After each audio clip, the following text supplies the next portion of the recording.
There has been a huge flow of money into equities. In fact, it's a record amount. At the same time, debt has accelerated in countless corporations, including Apple, the biggest company in the world. Debt is so cheap and manageable for corporations with consistent revenue. But when things become unusual, suddenly you have a bunch of zombies and there's no way out. You came here for the truth, so let me unveil that for you. Today we're going to talk about zombies. That's right, this isn't a movie. This isn't a Hollywood flick. We're talking about zombie debt. And I'm going to show you the corporations that are dealing with this today, what that means for the wider financial system. I've got some economic data that I need to get into because it's so critical. It's so important to understand this at a deeper level.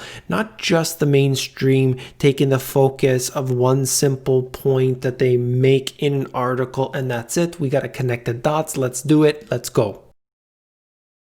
I wanted to begin with this article out of the Wall Street Journal. It says right here, hundreds of companies that got stimulus aid have failed. Recipients of the PPP loans have filed for bankruptcy after the money ran out. If you remember, if you were on this channel several months ago, I said that these companies that were getting the PPP loans, some of them will not be able to pay it back. Some of them will go bankrupt. And now, of course, that happened. Doesn't require a crystal ball. That's pretty obvious because you've got the revenues coming in, and this period of time, the longer it goes on for, the harder it's going to be to therefore pay back everything when this revenue stream disappears. How are you going to pay all of this when you don't have people coming into your store? If your store requires physically people coming in to buy stuff and they can't do that, how in the world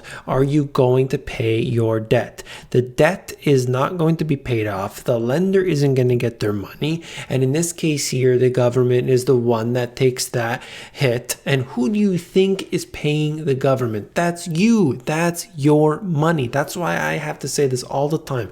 When money gets funneled through the government like this, it usually doesn't end well. About 300 companies that received as much as $500 million in government loans have filed for bankruptcy, according to the Wall Street Journal. Many of the companies, which employ a total of about 23,400 workers, say that the funds from the PPP weren't enough to keep them going, and a lack of additional stimulus weighed on their businesses. That's right, they didn't get enough money. That was the problem. Well, the truth of the matter is that they didn't have their normal revenue stream coming in, and so of course they're going to take a hit. A lot of these companies are running right at the red line. In any neighborhood, you're going to see it all the time.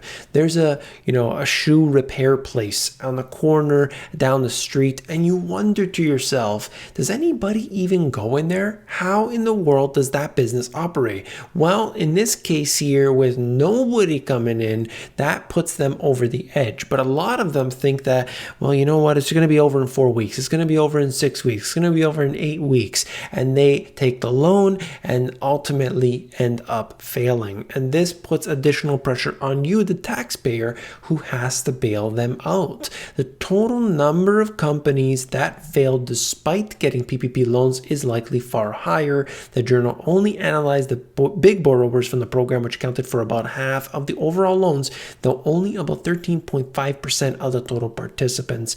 And many small businesses simply liquidate when they run out of cash rather than file for bankruptcy. That's absolutely true. You see this all the time. This goes for any country, of course. Everywhere around the world are experiencing roughly the same thing.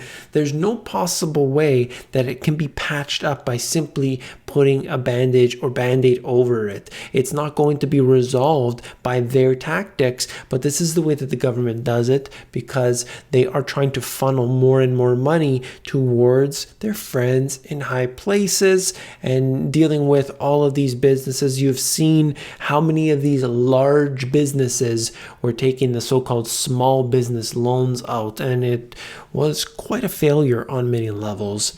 Where bankrupt companies that receive the biggest PPP loans are based, top 10 states. Right here we got California, Texas, Florida, New York, and so on.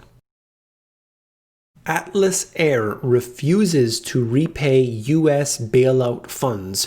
Cargo Airline says that it complied with the CARES Act legislation despite huge profits. Now, I just read from the article here on FreightWaves.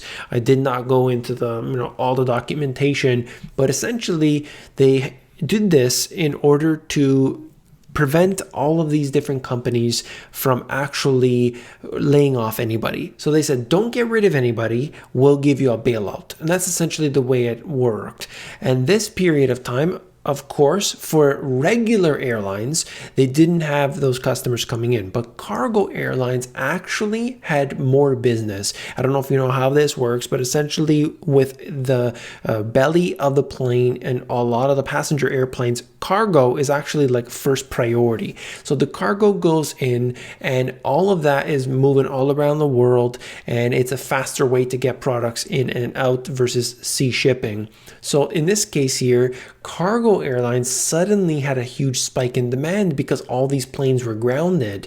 So these cargo airlines were doing very well. So I don't know exactly what happened, why they took this money anyway, but apparently they're not giving the money back. They're saying, we did everything we were told to do. We didn't lay anybody off.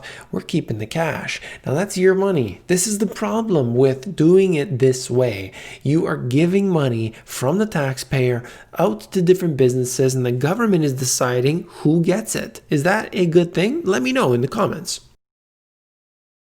And this is what I really wanted to get to. America's zombie companies have racked up $1.4 trillion of debt. That is quite shocking for these corporations to take on this much debt. It doesn't matter how low interest rates are today. That is very dangerous. Borrowing boom amid the crisis of 2020 reshapes corporate finances. Surge in zombies expected to weigh on the US economy for years. Of course, unless there is a crisis which brings it up to the front, and certainly we're dealing with one today. They were once America's corporate titans, beloved household names, case studies in success. Now they're increasingly looking like something else, zombies, and their numbers are swelling. From Boeing, Carnival, Delta, Exxon, and Macy's, many of the nation's most iconic companies aren't earning enough to cover their interest expenses, a key criterion as most market experts define it for zombie status. Think about how crazy this is. They can't pay their interest expenses, and that is ultimately the final nail in the coffin. There's no way that you can get out of this unless they're bailed out, right? And that's what they want. They want an infusion of cash, unlike anything else, not a natural way where you're getting investment, you're actually doing new things and providing new products and your new streams of revenue. No, it's just a lump of cash to go in and save these particular companies. Almost 200 corporations have joined the ranks of the so-called zombie firms since earlier this year, according to Bloomberg's analysis.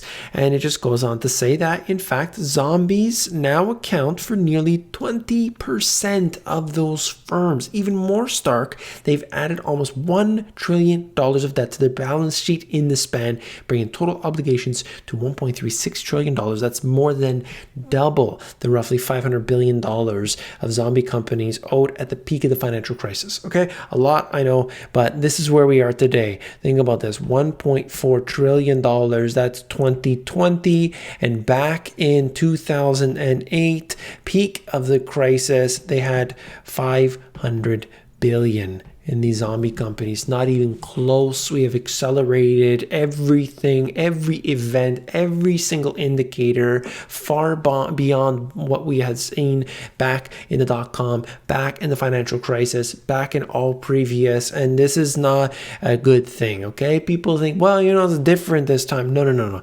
In this case here, yeah, okay, it's different. It is, every time is different, but it's not different as in, well, suddenly it doesn't matter anymore. That's not the case. This is the chart that's associated with it. undead debt. Zombie firms are sitting on an unprecedented $1.4 trillion of obligations.